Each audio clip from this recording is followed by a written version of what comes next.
As we prepare our minds for the offering, just take a look at 5 things that the Apostle Paul teaches us about giving, which will hopefully change the way that we think about it. Number 1, it is God's blessing which allows us to give to others. We have to thank God that we are in a position to be able to help those who are less fortunate than us. And we need to avoid thinking that everything that we have is because of self, and therefore begin to hold on to our own possessions and feel reluctant to give.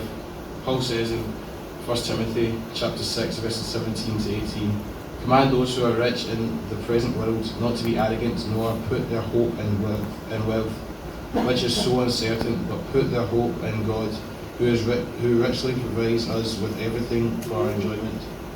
Command them to do good, to be rich in good deeds, and to be generous and willing to share." Number 2, the act of giving is more important than the amount. We all know the story of the poor widow. She gave little, but that little was all she had. We are instructed to make giving a part of our Christian lives. 1 Corinthians 16, verses 1 to 2. "Now concerning the collection for the saints, as I have also given orders to the churches of Galatia, so you must do also. On the first day of the week, let each of you lay aside something stored up as he may prosper, for there be no collection when I come." We are to make giving a habit, and that whatever circumstance we find ourselves in, we can still focus on what we can do to help others. Number 3, having the right attitude matters to God. God commands us to give, but again, it's not about the amount. He looks at our hearts. 2 Corinthians 9, verse 7. "Each of you should give what you have decided in your hearts to give, not reluctantly under compulsion, for God loves a cheerful giver." Our giving should not be driven by guilt, attention, or any other selfish reason, but it should be driven by a true desire to humbly show God's mercy. Number 4, the habit of giving changes us for the better. When we focus our minds on giving, we become more centered in God. It allows us to gain contentment for what we have, and we continue to grow in empathy.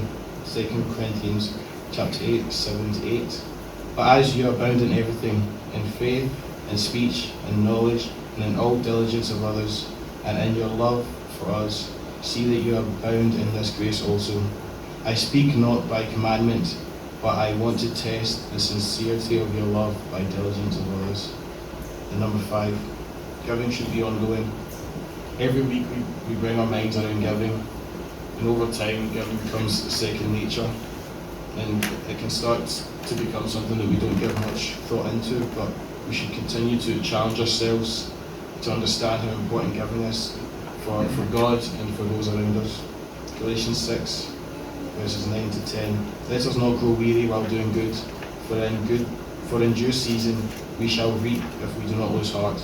Therefore, as we have an opportunity, let us do good to all people, especially to those who belong to the family of believers." Let's pray. God, now, Father, we